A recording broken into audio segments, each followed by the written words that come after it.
नमस्कार दोस्तों, राधे राधे, जय श्री राम और हर हर महादेव। प्रिय भक्तजनों, हो जाइए सावधान, क्योंकि 28 अगस्त 2026 को रक्षाबंधन के पावन पर्व के दिन एक ऐसी खगोलीय घटना घटने जा रही है जिसको लेकर इस समय लोगों के मन में तरह तरह के सवाल उठ रहे हैं।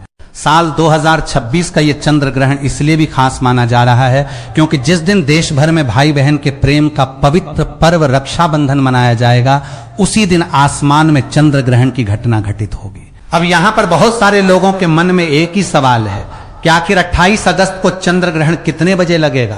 क्या भारत में ये चंद्र ग्रहण दिखाई देगा? क्या इसका सूतक काल भारत में मान्य होगा? क्या रक्षाबंधन के दिन भाई को राखी बांधने में कोई परेशानी होगी? क्या पूजा पाठ किया जा सकता है? क्या गर्भवती महिलाओं को किसी प्रकार की सावधानी रखनी होगी? और आखिर इस चंद्र ग्रहण का प्रभाव हमारी 12 राशियों पर कैसा रहने वाला है? दोस्तों, सोशल मीडिया पर इस समय चंद्र ग्रहण को लेकर बहुत सारी अलग अलग बातें कही जा रही हैं। कोई कह रहा है कि रक्षाबंधन के दिन राखी नहीं बांधी जाएगी, कोई कह रहा है कि पूरे दिन सूतक लगा रहेगा, कोई कह रहा है कि घर में पूजा नहीं होगी, और कोई कह रहा है कि गर्भवती महिलाओं को घर से बाहर बिल्कुल नहीं निकलना चाहिए। लेकिन आखिर सच्चाई क्या है? इस वीडियो में हम एक एक करके हर सवाल का जवाब जानेंगे, इसलिए वीडियो को अंत तक जरूर देखिएगा, क्योंकि आज की इस जानकारी में आपको रक्षाबंधन की तारीख से लेकर राखी बांधने के शुभ समय तक, चंद्र ग्रहण की सही टाइमिंग से लेकर भारत में इसकी दृश्यता तक, और साथ ही ज्योतिषीय मान्यताओं के अनुसार किन राशियों के लिए यह समय शुभ और किन राशियों के लिए सावधानी वाला रह सकता है, इसकी पूरी जानकारी मिलने वाली है। लेकिन दोस्तों, आगे बढ़ने से पहले अगर आपके मन में भगवान भोलेनाथ के प्रति सच्ची श्रद्धा है तो कमेंट बॉक्स में एक बार हर हर महादेव जरूर लिख दीजिए। भगवान शिव की कृपा आप सभी पर बनी रहे और आपके घर परिवार में सुख शांति और समृद्धि बनी रहे। और अगर आप चाहते हैं कि ऐसी ही त्योहारों, ग्रहण, पंचांग और ज्योतिष से जुड़ी जानकारी आपको समय पर मिलती रहे तो वीडियो को लाइक करके चैनल को सब्सक्राइब जरूर कर दीजिएगा। तो चलिए दोस्तों, सबसे पहले उस सवाल का जवाब जान लेते हैं जिसके कारण सबसे ज्यादा भ्रम फैला हुआ है, और वो सवाल है कि आखिर रक्षाबंधन 2026 में किस तारीख को मनाया जाएगा। तो प्रिय भक्तजनों, साल 2026 में रक्षाबंधन का पावन पर्व शुक्रवार 28 अगस्त को मनाया जाएगा। इस दिन श्रावण मास की पूर्णिमा तिथि रहेगी। पूर्णिमा तिथि 27 अगस्त की सुबह लगभग 9:08 से शुरू होकर 28 अगस्त की सुबह लगभग 9:48 तक रहेगी। इसी कारण रक्षाबंधन का पर्व 28 अगस्त शुक्रवार को मनाया जाएगा। इस दिन बहनें अपने भाइयों की कलाई पर रक्षा सूत्र बांधेंगी, भाई अपनी बहनों की रक्षा का वचन देंगे, और घर घर में पूजा पाठ के साथ मिठाई और खुशियों का माहौल रहेगा। पंचांग के अनुसार दिल्ली में राखी बांधने का शुभ समय सुबह लगभग 5:57 से 9:48 तक बताया गया है। और सबसे खास बात यह है कि इस दिन भद्रा सूर्योदय से पहले ही समाप्त हो चुकी होगी। यानी रक्षाबंधन के दिन भद्रा को लेकर भी जो भ्रम फैलाया जा रहा है उससे घबराने की जरूरत नहीं है। अब दोस्तों, यहां से असली सवाल शुरू होता है, क्योंकि इसी 28 अगस्त को चंद्र ग्रहण भी लगने वाला है। तो क्या रक्षाबंधन के दिन राखी बांधी जा सकती है? क्या ग्रहण के कारण रक्षाबंधन का पर्व प्रभावित होगा? तो ध्यान से सुनिए, 28 अगस्त 2026 को चंद्र ग्रहण जरूर है, लेकिन यह चंद्र ग्रहण भारत में दिखाई नहीं देगा। यही सबसे महत्वपूर्ण बात है। चंद्र ग्रहण की वैश्विक घटना भारतीय समय के अनुसार सुबह से दोपहर तक चलेगी। उपछाया की शुरुआत लगभग सुबह 6:54 पर होगी। आंशिक ग्रहण लगभग सुबह 8:04 पर शुरू होगा। ग्रहण अपने अधिकतम चरण पर लगभग सुबह 9:43 पर पहुंचेगा और आंशिक ग्रहण लगभग सुबह 11:22 पर समाप्त होगा। इसके बाद उपछाया का प्रभाव लगभग दोपहर 12:32 तक समाप्त हो जाएगा। लेकिन भारत की स्थिति ऐसी है कि इस पूरे समय चंद्रमा हमारे आसमान में दिखाई देने की स्थिति में नहीं होगा, इसलिए भारत में रहने वाले लोग इस ग्रहण को अपनी आंखों से नहीं देख पाएंगे। अब सबसे बड़ा सवाल आता है कि अगर ग्रहण 28 अगस्त को है तो क्या भारत में सूतक लगेगा? प्रिय भक्तजनों, परंपरागत धार्मिक मान्यता में सूतक की गणना ग्रहण की दृश्यता से जुड़ी मानी जाती है। जब ग्रहण किसी स्थान से दिखाई नहीं देता तो वहां सामान्य रूप से सूतक मान्य नहीं माना जाता। इसलिए 28 अगस्त 2026 के इस चंद्र ग्रहण का सूतक भारत में मान्य नहीं होगा। इसका मतलब यह हुआ कि भारत में रक्षाबंधन के दिन केवल इस वजह से पूजा पाठ बंद करने, खाना पीना छोड़ने या राखी बांधने से बचने की आवश्यकता नहीं है। आप सामान्य तरीके से रक्षाबंधन का पर्व मना सकते हैं। बहन अपने भाई को राखी बांध सकती है, भाई बहन को उपहार दे सकता है, घर में पूजा की जा सकती है और भगवान का स्मरण किया जा सकता है। यह बात बहुत जरूरी है, क्योंकि सोशल मीडिया पर पुराने ग्रहण की टाइमिंग उठाकर इस बार के ग्रहण के साथ जोड़ देना लोगों में बेवजह का भ्रम पैदा कर रहा है। लेकिन दोस्तों, इसका मतलब यह बिल्कुल नहीं है कि ग्रहण का कोई महत्व ही नहीं है। खगोलीय दृष्टि से 28 अगस्त का यह ग्रहण काफी खास है। यह गहरा आंशिक चंद्र ग्रहण होगा और ग्रहण के चरम पर चंद्रमा का बहुत बड़ा हिस्सा पृथ्वी की गहरी छाया में चला जाएगा। इसी वजह से जिन स्थानों से यह ग्रहण दिखाई देगा वहां चंद्रमा का प्रभावित हिस्सा लाल या नारंगी रंग की आभा लिए हुए दिखाई दे सकता है। इसी कारण आम भाषा में इसे ब्लड मून भी कहा जाता है। लेकिन यहां पर एक बात साफ समझ लीजिए कि भारत में रहने वाले लोग इस दृश्य को आसमान में देखकर अनुभव नहीं कर पाएंगे, क्योंकि ग्रहण भारत से दिखाई नहीं देगा। अब दोस्तों, रक्षाबंधन और चंद्र ग्रहण का एक ही दिन होना अपने आप में लोगों के लिए बहुत बड़ा सवाल बन चुका है, क्योंकि रक्षाबंधन केवल एक त्योहार नहीं है, बल्कि भाई और बहन के रिश्ते का प्रतीक है। इस दिन बहन अपने भाई की कलाई पर राखी बांधती है और भाई अपनी बहन की रक्षा करने का वचन देता है। ऐसे पवित्र दिन के साथ जब चंद्र ग्रहण की खबर सामने आती है तो स्वाभाविक रूप से लोगों के मन में डर पैदा होता है। लेकिन आपको डरने की जरूरत नहीं है, क्योंकि भारत में यह ग्रहण दिखाई नहीं देगा और इसी कारण यहां ग्रहण से जुड़े सामान्य सूतक नियम लागू नहीं होंगे। इसलिए रक्षाबंधन का पर्व अपने निर्धारित समय और अपनी श्रद्धा के अनुसार मनाया जा सकता है। अब बात करते हैं गर्भवती महिलाओं की, क्योंकि इस विषय को लेकर सबसे ज्यादा सवाल पूछे जाते हैं। दोस्तों, ग्रहण को लेकर गर्भवती महिलाओं के लिए हमारे समाज में बहुत सारी पारंपरिक मान्यताएं चली आ रही हैं। कई परिवारों में ग्रहण के समय गर्भवती महिलाओं को सुई, कैंची, चाकू जैसी चीजों से दूर रहने, घर के अंदर रहने और मंत्र जाप करने की सलाह दी जाती है। लेकिन ये बातें धार्मिक मान्यताओं के रूप में समझी जानी चाहिए, वैज्ञानिक चिकित्सा नियम के रूप में नहीं। 28 अगस्त के इस ग्रहण की खास बात यह है कि भारत से यह दिखाई ही नहीं देगा और भारत में सूतक भी मान्य नहीं माना जा रहा है। इसलिए गर्भवती महिलाओं को केवल ग्रहण के नाम पर डरने या भूखे प्यासे रहने की जरूरत नहीं है। यदि कोई महिला अपनी पारिवारिक या धार्मिक परंपरा के अनुसार भगवान का ध्यान करना चाहती है तो वो बिल्कुल कर सकती है। भगवान का नाम लेने से मन को शांति मिलती है। लेकिन भोजन, पानी या जरूरी दवा केवल ग्रहण के डर से रोकना उचित नहीं है। गर्भावस्था में शरीर को समय पर भोजन, पानी और जरूरी दवाओं की जरूरत होती है, इसलिए स्वास्थ्य को सबसे पहले रखना चाहिए। और दोस्तों, एक बात विशेष रूप से ध्यान रखिए। पुराने समय में कहा जाता था कि ग्रहण के दौरान गर्भवती महिला को घर से बाहर नहीं जाना चाहिए, किसी चीज को काटना नहीं चाहिए, सिलाई नहीं करनी चाहिए, सोना नहीं चाहिए या पैर मोड़कर नहीं बैठना चाहिए। ये सब पारंपरिक मान्यताएं हैं। आज के समय में अगर किसी महिला को आराम चाहिए तो वो आराम कर सकती है। अगर टॉयलेट जाना है तो टॉयलेट जा सकती है। अगर पानी पीना है तो पानी पी सकती है। अगर दवा लेनी है तो दवा ले सकती है। किसी भी जरूरी शारीरिक आवश्यकता को केवल ग्रहण के डर से नहीं रोकना चाहिए। अगर परिवार धार्मिक नियमों का पालन करना चाहता है तो वो अपनी श्रद्धा के अनुसार भगवान का ध्यान, मंत्र जाप और पूजा कर सकता है, लेकिन किसी भी हालत में डर का माहौल नहीं बनाना चाहिए।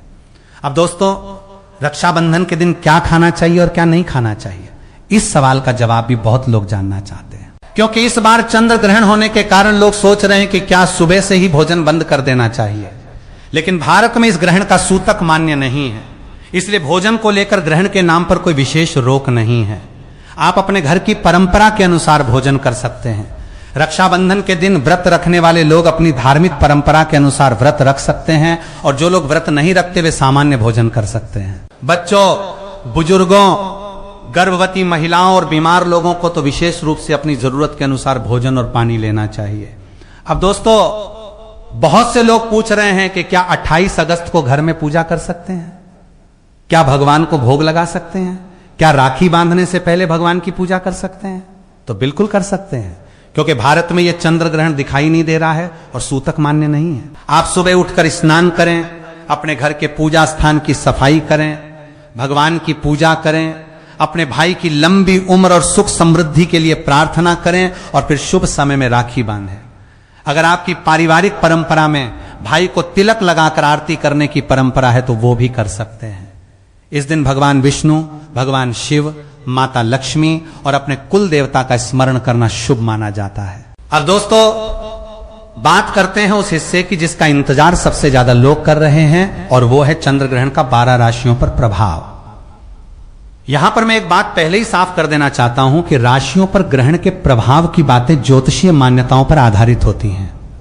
इसे वैज्ञानिक भविष्यवाणी नहीं समझना चाहिए। लेकिन अगर आप ज्योतिष और राशि के अनुसार अपने आने वाले समय को देखना पसंद करते हैं तो यह जानकारी आपके लिए जरूर खास हो सकती है। 28 अगस्त का चंद्र ग्रहण ज्योतिषीय गणना में कुंभ राशि और शतभिषा नक्षत्र से जोड़ा जा रहा है और राहु से संबंधित प्रभाव की भी चर्चा की जा रही है। इसी कारण कुछ राशियों को सावधानी बरतने की सलाह दी जा रही है, तो कुछ राशियों के लिए यह समय नए अवसरों का संकेत माना जा रहा है। तो दोस्तों, सबसे पहले बात करते हैं उस राशि की जिसके लिए यह समय बदलाव का संकेत लेकर आ सकता है, और वो राशि है मेष राशि। मेष राशि वाले जातकों के लिए आने वाला समय काफी सक्रिय रहने वाला है। जो लोग लंबे समय से किसी काम को लेकर परेशान चल रहे थे, उनके सामने अब नया रास्ता खुल सकता है। नौकरी करने वाले लोगों को अपने कार्य क्षेत्र में नई जिम्मेदारी मिल सकती है। अगर आप कोई नया काम शुरू करने की योजना बना रहे हैं तो पूरी जानकारी लेने के बाद आगे बढ़ना आपके लिए अच्छा रहेगा। व्यापार करने वाले लोगों को नए ग्राहक मिल सकते हैं और पुराने संपर्कों से भी लाभ मिल सकता है। परिवार में किसी शुभ समाचार की संभावना बन सकती है। धन के मामले में धीरे धीरे स्थिति मजबूत हो सकती है। हालांकि जल्दबाजी में बड़ा निवेश करने से बचें। इस समय आपके लिए सबसे बड़ा मंत्र है कि अवसर मिलने पर उसका फायदा उठाएं, लेकिन फैसला सोच समझ कर लें। भगवान भोलेनाथ का नाम लेकर सोमवार के दिन शिवलिंग पर जल अर्पित करना आपके मन को शांति दे सकता है। अब अगली राशि है वृषभ राशि। वृषभ राशि वालों के लिए यह समय थोड़ा मिश्रित रह सकता है। एक तरफ काम का दबाव बढ़ सकता है तो दूसरी तरफ मेहनत का परिणाम भी मिलने की संभावना रहेगी। जो लोग नौकरी बदलने के बारे में सोच रहे हैं उन्हें जल्दबाजी में निर्णय नहीं लेना चाहिए। पहले नई नौकरी की पूरी जानकारी लें और उसके बाद ही पुरानी नौकरी छोड़ें। व्यापार में पैसा फंसने की स्थिति हो तो धैर्य रखें। परिवार में किसी बड़े व्यक्ति की सलाह आपके लिए फायदेमंद हो सकती है। इस समय अपने स्वास्थ्य और मानसिक तनाव पर भी ध्यान देना जरूरी रहेगा। किसी से बेवजह बहस करने से बचें। अगर आप भगवान शिव में आस्था रखते हैं तो सोमवार को सफेद फूल और जल अर्पित करके शांत मन से प्रार्थना करें। अब बात करते हैं मिथुन राशि की। मिथुन राशि वालों के लिए यह समय कई नए अवसर लेकर आ सकता है। जो काम लंबे समय से रुका हुआ था वो आगे बढ़ सकता है। नौकरी में प्रमोशन या नई जिम्मेदारी की संभावना बन सकती है। प्रतियोगी परीक्षा की तैयारी कर रहे विद्यार्थियों को मेहनत का अच्छा परिणाम मिलने की उम्मीद रखनी चाहिए। व्यापारियों को नए संपर्कों से लाभ हो सकता है। अगर पैसा किसी जगह फंसा हुआ है तो उसकी वापसी के लिए बातचीत शुरू हो सकती है। परिवार में भाई बहन से संबंध मजबूत होंगे और रक्षाबंधन का पर्व आपके लिए भावनात्मक रूप से भी खास रहने वाला है। किसी पुराने रिश्ते में चल रही नाराजगी दूर हो सकती है, लेकिन खर्चों को नियंत्रण में रखना जरूरी होगा। इस समय आपकी सबसे बड़ी ताकत आपकी समझदारी और बातचीत करने की क्षमता रहेगी। अब दोस्तों, अगली राशि है कर्क राशि। कर्क राशि वाले जातकों को इस समय अपने मन को शांत रखने की जरूरत है। छोटी छोटी बातों को लेकर चिंता करने से बचें। परिवार में किसी सदस्य की वजह से तनाव हो सकता है, लेकिन बात को बढ़ाने के बजाय समझदारी से काम लें। आर्थिक स्थिति सामान्य रह सकती है। अचानक कोई खर्च सामने आ सकता है, इसलिए पैसा संभाल कर रखें। नौकरी में काम का दबाव बढ़ सकता है, लेकिन आपकी मेहनत बेकार नहीं जाएगी। जो लोग व्यापार कर रहे हैं उन्हें किसी भी बड़े सौदे से पहले कागज और जरूरी जानकारी ध्यान से देख लेनी चाहिए। इस समय भगवान चंद्रदेव का स्मरण और शिव मंत्र का जाप मन को शांति देने वाला माना जाता है। अब बात करते हैं सिंह राशि की। सिंह राशि वालों के लिए यह समय अपने निर्णयों को लेकर सावधान रहने का है। कार्य क्षेत्र में आपकी जिम्मेदारियां बढ़ सकती हैं और आपको अपनी क्षमता साबित करने का मौका मिलेगा। कुछ लोगों को अपने वरिष्ठ अधिकारियों से थोड़ी सावधानी से बात करनी चाहिए। गुस्से में बोले गए शब्द बाद में परेशानी पैदा कर सकते हैं। धन के मामले में स्थिति ठीक रह सकती है, लेकिन किसी को बिना सोचे समझे बड़ा पैसा उधार देने से बचना चाहिए। परिवार में किसी सदस्य की सफलता से मन प्रसन्न हो सकता है। अगर आप कोई नया काम शुरू करने जा रहे हैं तो पहले योजना बनाएं और उसके बाद कदम उठाएं। सूर्यदेव और भगवान शिव की उपासना आपके लिए शुभ मानी जा सकती है। अब अगली राशि है कन्या राशि। कन्या राशि वालों के लिए आने वाला समय मेहनत का परिणाम देने वाला हो सकता है। लंबे समय से जो लोग नौकरी की तलाश कर रहे हैं उन्हें अच्छी खबर मिल सकती है। नौकरी में कार्य की प्रशंसा हो सकती है। व्यापार में नई डील मिल सकती है। जमीन जायदाद से जुड़े मामलों में आगे बढ़ने का अवसर मिल सकता है, लेकिन दस्तावेज अच्छी तरह जांचना जरूरी होगा। परिवार में सुख शांति का वातावरण बन सकता है। विवाह योग्य जातकों के लिए कोई अच्छा रिश्ता सामने आ सकता है। स्वास्थ्य के मामले में लापरवाही न करें। रोजमर्रा की दिनचर्या सही रखें। भगवान शिव को जल अर्पित करके अपने मन की इच्छा के लिए प्रार्थना करना आपके लिए शुभ माना जा सकता है। अब बात करते हैं तुला राशि की। तुला राशि वालों के लिए यह समय रिश्तों और आर्थिक मामलों में संतुलन बनाने का रहेगा। काम की वजह से परिवार को कम समय देने की स्थिति बन सकती है। ऐसे में अपने प्रिय लोगों के लिए थोड़ा समय जरूर निकालें। व्यापार में साझेदारी करने वालों को हर बात स्पष्ट रखनी चाहिए। नौकरी में नई जिम्मेदारी मिल सकती है। खर्च बढ़ सकता है लेकिन आय के रास्ते भी खुले रहेंगे। कोई पुराना दोस्त या रिश्तेदार अचानक संपर्क कर सकता है। आपके लिए यह समय पुराने रिश्तों को मजबूत करने का भी है। रक्षाबंधन के दिन भाई बहन के साथ बैठकर भगवान का आशीर्वाद लेना आपके मन को खुशी देगा। अब अगली राशि है वृश्चिक राशि। वृश्चिक राशि वालों को इस समय अपने गुस्से पर नियंत्रण रखना होगा। काम के दौरान किसी व्यक्ति से मतभेद हो सकता है। अगर आप तुरंत प्रतिक्रिया देंगे तो समस्या बढ़ सकती है, इसलिए शांत रहना ही आपके लिए सबसे अच्छा रहेगा। आर्थिक स्थिति में सुधार के संकेत मिल सकते हैं, लेकिन जोखिम वाले निवेश से बचें। परिवार में किसी बुजुर्ग का आशीर्वाद मिलेगा। विद्यार्थियों के लिए समय अच्छा हो सकता है। जो लोग विदेश जाने या दूर की यात्रा की योजना बना रहे हैं, उन्हें कोई अच्छी खबर मिल सकती है। भगवान शिव की पूजा और महामृत्युंजय मंत्र का श्रद्धा पूर्वक जाप मन को स्थिर रखने में सहायक माना जाता है। अब दोस्तों बात करते हैं धनु राशि की। धनु राशि वालों के लिए यह समय काफी महत्वपूर्ण माना जा रहा है। आपकी मेहनत अब धीरे धीरे रंग ला सकती है। नौकरी में बदलाव की इच्छा रखने वाले लोगों को कोई अच्छा अवसर मिल सकता है। व्यापार में लाभ के नए रास्ते खुल सकते हैं। परिवार में कोई शुभ समाचार मिल सकता है। संतान की तरफ से खुशी मिल सकती है।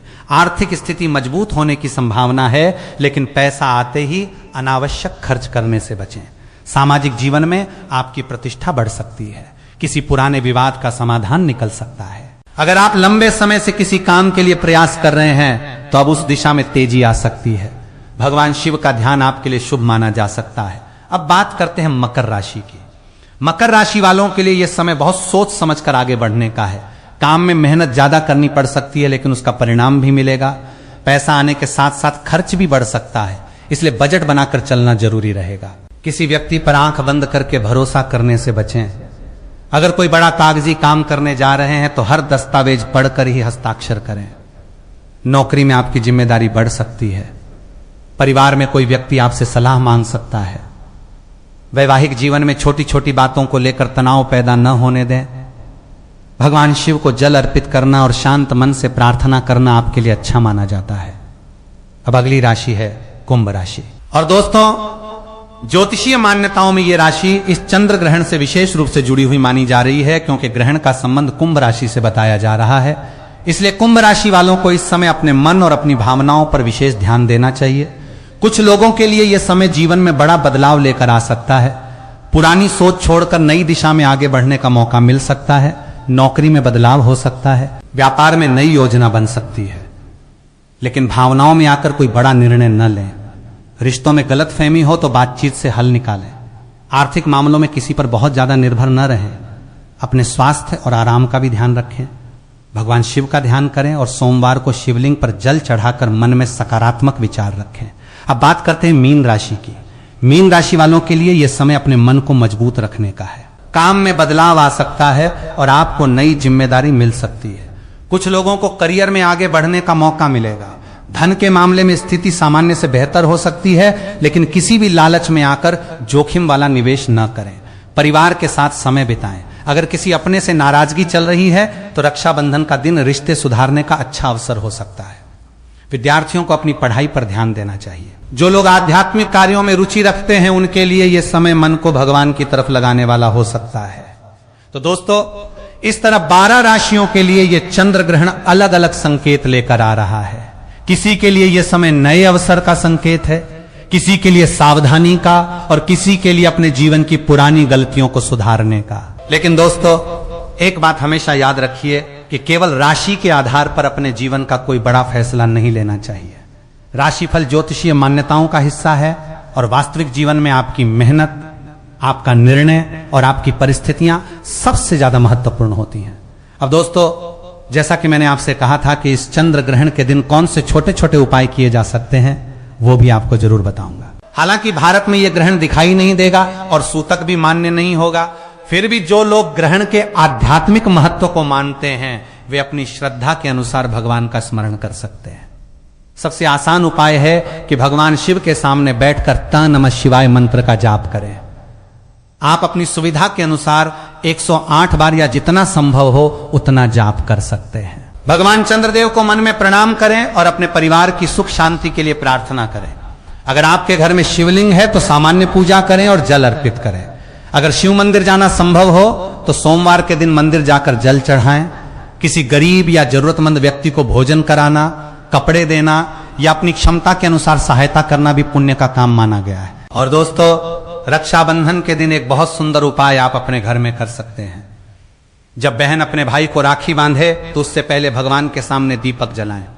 भाई बहन दोनों मिलकर भगवान से अपने रिश्ते की मजबूती और परिवार की खुशहाली की प्रार्थना करें। बहन भाई के माथे पर तिलक लगाए, आरती करे और राखी बांधे। भाई अपनी बहन की रक्षा का संकल्प ले और अपनी क्षमता के अनुसार उसे उपहार दे।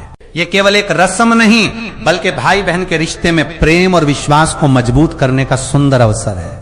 अब दोस्तों, एक सवाल और आता है कि क्या रक्षाबंधन के दिन ग्रहण के कारण मंदिर बंद रहेंगे?